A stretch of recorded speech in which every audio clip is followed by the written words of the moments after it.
Le projet est très précis. C'est envisager toutes les hypothèses, c'est-à-dire on trouve un accord, nous les 27, avec le Royaume-Uni, ou on ne trouve pas d'accord.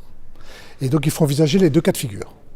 Pour traiter le problème des Français qui habitent ou qui travaillent en Angleterre, le problème des Anglais qui travaillent ou qui habitent en France, et puis troisième grand volet, tout ce qu'il va falloir faire pour s'occuper du trafic, des gens et des marchandises. Avec toutes les conséquences que ça induit au niveau économique, au niveau social, au niveau politique. Nous sommes maintenant à 5 mois quasiment de la sortie au mois de mars 2019 du Royaume-Uni de l'Union européenne, et donc il faut examiner tous les aspects.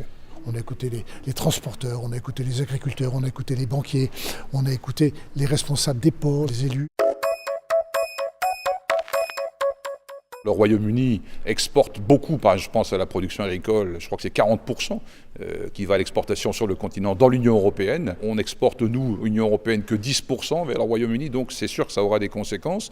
Si tous ces accords ne sont pas trouvés pour organiser les échanges dans un cadre respectueux de l'un et de l'autre. On risque d'avoir des gros problèmes dans nos ports, dans le tunnel sous la Manche, dans nos aéroports, là où aujourd'hui on passe en un quart d'heure, 20 minutes, je passe au poids lourd, demain, c'est pas impossible qu'il y ait des files d'attente de plusieurs jours. Oui, c'est possible aussi. Même chose pour les personnes.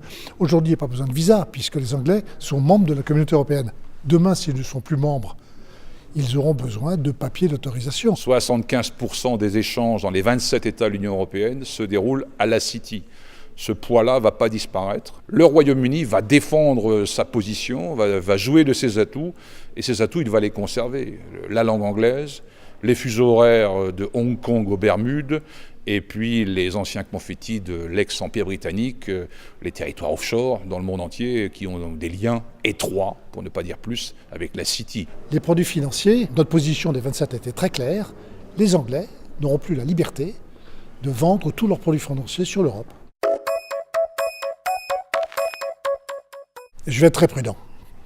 Dès lors que quelqu'un comme notre coordinateur Michel Barnier, qui fait un travail remarquable depuis le début, sur le problème du Brexit, je dirais que l'Europe des 27 est unie jusqu'au bout. Même lui, aujourd'hui, n'ose plus s'engager de manière optimiste ou de manière pessimiste. On est encore dans le pas à pas, les discussions continuent au niveau européen, on sait que c'est dur, il faut être modeste, humble et se préparer de la meilleure des manières possibles dans l'intérêt entendu des uns et des autres.